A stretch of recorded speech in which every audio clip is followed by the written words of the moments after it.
कैसे देश की सबसे बड़ी एयरलाइंस में आई तकनीकी खराबी? क्या ये केवल अस्थायी समस्या है या फिर ये किसी लंबे समय से चली आ रही नीतियों का नतीजा है? इतनी बड़ी एयरलाइंस को इस प्रकार के संकट का सामना क्यों करना पड़ा? क्या इंडिगो की तकनीकी खामियों और क्रू के कमियों के कारण यात्रियों को हो रही है परेशानी? क्या एयरलाइंस की आपातकालीन व्यवस्था में कोई कमी थी? क्या डीजीसीए द्वारा लागू किए गए नए नए नियमों ने इस स्थिति को और बिगाड़ दिया है? इन सभी सवालों का जवाब हम आपको इस वीडियो के जरिए बताएंगे।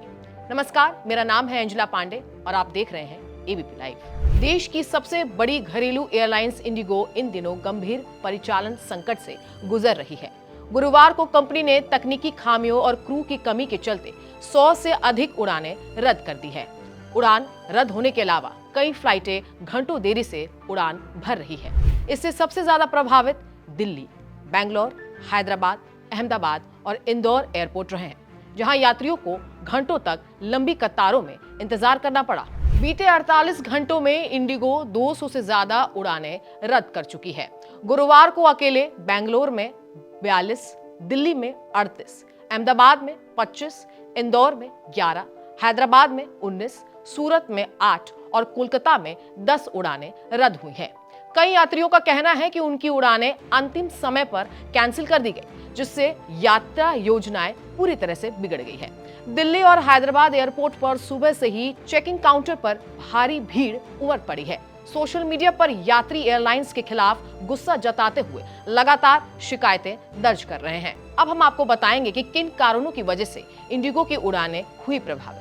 इंडिगो के प्रवक्ता ने आधिकारिक बयान जारी कर बताया कि पिछले 2 दिनों से उड़ानों में काफी बाधाएं आ रही हैं। कंपनी का कहना है कि तकनीकी गड़बड़ी और सर्दी की वजह से शेड्यूल में काफी बदलाव आए हैं। खराब मौसम, एयरपोर्ट्स पर बड़ी भीड़ और क्रू के लिए लागू नए नियमों का असर उड़ानों पर पड़ा है। कंपनी के अनुसार अगले 48 घंटे में अधिकांश उड़ानें सामान्य हो जाएंगी। उनका कहना है कि स्थिति को संभालते और उड़ान सामान्य करने के लिए वे अपने शेड्यूल में थोड़ा बदलाव कर रहे हैं।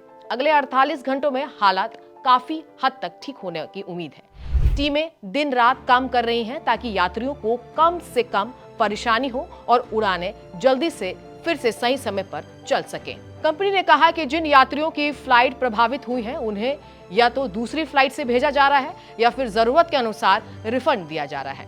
कंपनी ने यात्रियों से परेशानी के लिए माफी भी मांगा है। आपको बता दें कि इंडिगो के अंदरूनी सिस्टम में आई गंभीर खराबी के कारण चेक इन और बैगेज ड्रॉप और सुरक्षा जांच की प्रक्रिया बेहद धीमी हो गई है। मैनुअली चेक इन में यात्रियों को 25 से 40 मिनट तक अतिरिक्त समय लग रहा है। वहीं दूसरी ओर स्टाफ की कमी को भी बड़ा कारण माना जा रहा है। हालांकि federation of Indian pilots FIP ने कंपनी के तर्कों को खारिज किया है। FIP का कहना है कि इंडिगो की यह स्थिति उसकी लंबी अवधि की गलत नीतियों का नतीजा है।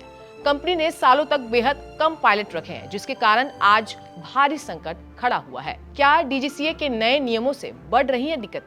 आपको बता दें कि डीजीसीए द्वारा हाल ही में पायलटों को आराम और स्वास्थ्य निगरानी से जुड़े नियमों में बदलाव किए गए हैं। इनके कार्य ने इंडिगो समेत सभी एयरलाइंस पर अतिरिक्त दबाव बढ़ा दिया है। पायलट को अब सप्ताह में 48 घंटे अनिवार्य विश्राम करना होगा, जो पहले 36 घंटे था। एयरलाइंस को पायलटों की हेल्थ व थकान रिपोर्ट नियमित तौर पर मेंटेन करनी होगी।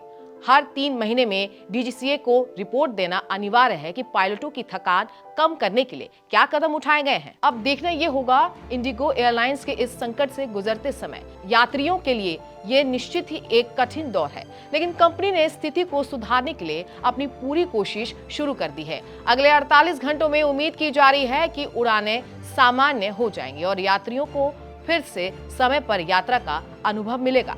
हालांकि इस मामले में सुधार आने में थोड़ा वक्त लग सकता है, लेकिन ये समय इंडिगो के लिए एक सीखने का अवसर है ताकि भविष्य में ऐसी घटनाओं से बचा जा सके। ये भी सच है कि एयरलाइंस द्वारा अपनाई नई नीतियों और नियमों ने बदलाव से दबाव बढ़ा दिया है, लेकिन ये कदम यात्रियों की सुरक्षा और स्वास्थ्य के मद्देनजर उठाए गए हैं। अब देखना ये होगा कि इंडिगो के इस संकट से कैसे उभरती है और यात्रियों को बेहतर सेवाएं कैसे उपलब्ध करवाती हैं। अगर आपको ये वीडियो अच्छा लगा हो तो like, share, comment and subscribe करना ना भूलें।